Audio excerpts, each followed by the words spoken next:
रसूलुल्लाह सल्लल्लाहु अलैहि वसल्लम के वफात के कुछ ही अरसे बाद ऑलमोस्ट पूरे अरब ने पहले खलीफा अबू बकर रज़ियल्लाहु तआला अन्हु के खिलाफ बगावत का ऐलान कर दिया। लेकिन अबू बकर रज़ियल्लाहु तआला अन्हु ने बहुत तेजी से इन सारी बगावतों को अपने जनरल खालिद बिन वलीद की लीडरशिप में क्रश कर दिया। नाउ एक बार फिर पूरा अरब मदीना की गवर्नमेंट के अंडर बिल्कुल यूनाइट हो चुका था। अब यहाँ से स्टोरी थोड़ी मुश्किल होने वाली है। इस्लाम सिर्फ अरब का नहीं बल्कि एक ग्लोबल रिलीजन बनने की तरफ जा रहा है और मुसलमान दुनिया की सबसे बड़ी सुपर पावर बनने वाले हैं। तो अबू बकर रज़ियल्लाहु तआला अन्हु की सारी बगावतों को क्रश करने के बाद पूरा अरब अब उनके कंट्रोल में था। लेकिन अरब फिर भी एक डेजर्ट था और बहुत ही गरीब इलाका था और पूरा अरब यूनाइट होने के बाद भी एक सुपर पावर नहीं बन सका। असल सुपर पावर अरब से बाहर रोमन और पर्शियन एम्पायर थी। ये दोनों एम्पायर्स दुनिया की बहुत बड़ी और बहुत पुरानी एम्पायर्स थी। इस्लाम के पहले दिनों से जब मुसलमान बहुत कमजोर थे, रसूलुल्लाह सल्लल्लाहु अलैहि वसल्लम बार बार उन सख्त हालात में भी फरमाते थे कि एक दिन हम रोमन और पर्शियन एम्पायर को फतह करेंगे, जिस पर मक्का के लोग इनका हमेशा बहुत मजाक उड़ाते थे। लेकिन अब सिर्फ कुछ ही साल बाद मदीना की रियासत इन दोनों सुपर पावर्स से टकराने वाली थी और आप सल्लल्लाहु अलैहि वसल्लम की इस बात को पूरा करने के लिए अल्लाह ने पहले से प्लानिंग की हुई थी। मतलब जब मुसलमान हिजरत के बाद मदीना में आहिस्ता आहिस्ता सेटल हो रहे थे, उसी टाइम रोमन और पर्शियन एम्पायर आपस में बहुत सख्त लड़ाई चल रही थी, जिसे हम इस वीडियो में एक्सप्लेन कर चुके हैं। इन दोनों एम्पायर्स की आपस में इतनी सख्त लड़ाई हुई थी कि अब ये दोनों एम्पायर्स पहले जैसी स्ट्रांग नहीं रही थी और आपस में लड़ लड़ कर दोनों सुपर पावर्स बहुत कमजोर हो चुकी थी, जिसकी वजह से ये मुसलमानों के पास बेस्ट टाइम था कि इन दोनों सुपर पावर्स को वंस एंड फॉर ऑल खत्म कर दिया जाए, क्योंकि ये दोनों एम्पायर्स इस्लाम के लिए सबसे बड़ा खतरा थे। फॉर एग्जाम्पल रोमन एम्पायर की बादशाह हेराक्लियस, उन्होंने जंगी मुता और जंगी तबूक पे मुसलमानों को खत्म करने की कोशिश भी की। लेकिन फिर भी अबू बकर रज़ियल्लाहु तआला अन्हु ने पहला हमला रोमन एम्पायर पर नहीं बल्कि पर्शियन एम्पायर पर किया। इससे कुछ साल पहले रसूलुल्लाह सल्लल्लाहु अलैहि वसल्लम ने दुनिया के सारे बादशाहों की तरफ लेटर्स भेजे थे और उन्हें इस्लाम की तरफ आने का हुक्म दिया था, जिसका सबसे बुरा रिस्पॉन्स पर्शियन बादशाह खुसरो ने दिया था और आप सल्लल्लाहु अलैहि वसल्लम की भेजे हुए लेटर को बहुत गुरूर के साथ फाड़ दिया था, जिसके बाद पर्शियन एम्पायर और मुसलमानों के दरमियान हमेशा एक कोल्ड वॉर चलती रहती थी और पर्शियन एम्पायर बार बार मुसलमानों की गवर्नमेंट को थ्रेट्स भी भेजती थी। लेकिन आप सल्लल्लाहु अलैहि वसल्लम के लेटर को फाड़ने के बाद उसी पर्शियन बादशाह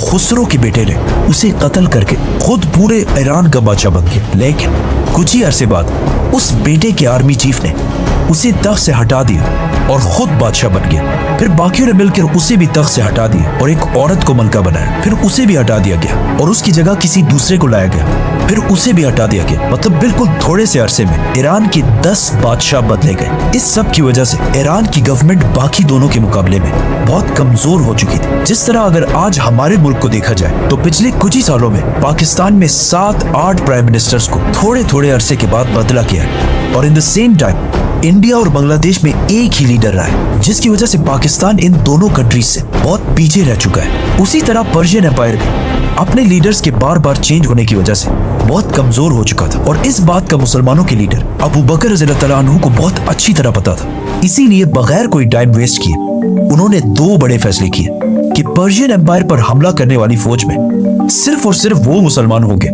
जो खुद इस जिहाद के लिए वॉलंटियर करें और जो ना लड़ना चाहे वो ना लड़े।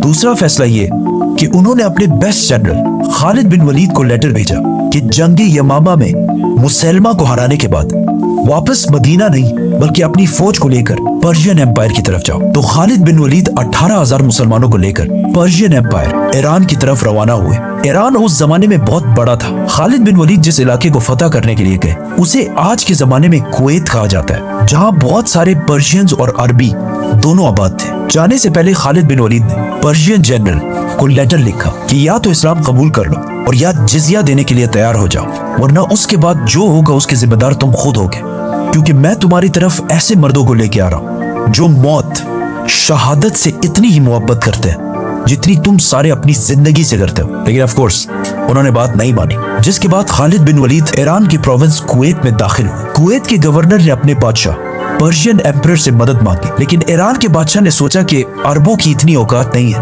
कि वो द ग्रेट पर्शियन एम्पायर से लड़ सके, तो उन्होंने मुसलमानों की फौज को इतनी अहमियत नहीं दी और अपने गवर्नर की एक्स्ट्रा फौज के साथ मदद नहीं की। सुपर पावर पर्शियन एम्पायर के बादशाह ने मुसलमानों को उसी तरह लाइटली लिया जिस तरह 9/11 के बाद सुपर पावर अमेरिका ने अफगानिस्तान को लिया था और 20 साल जंग के बाद भी बहुत बुरी तरह हार गए थे। ईरान कोई छोटी सी एम्पायर नहीं थी, बल्कि पिछले हजारों साल से दुनिया की सबसे बड़ी सुपर पावर्स में से एक थी, जिसकी लड़ाई हमेशा वेस्ट में रोमन एम्पायर के साथ होती रहती थी। और अरब की पिछले हजारों साल से कभी भी इतनी हिम्मत नहीं हुई थी कि वो पर्शियन एम्पायर के सामने सर उठा सके, क्योंकि इस्लाम से पहले अरब कभी यूनाइट हुआ ही नहीं था। ईरान के बादशाह की इस गलती से मुसलमानों को बहुत ज्यादा फायदा हुआ और 18,000 मुसलमान फुल स्पीड कुवैत के पहले शहर कज़ीमा की तरफ रवाना हुए। ये देखकर कुवैत का गवर्नर भी अपनी 30 या 40 हजार की फौज लेकर उसी शहर की तरफ रवाना हुआ जहां मुसलमान जा रहे थे। लेकिन जैसे ही उनकी सारी फौज वहां पहुंची,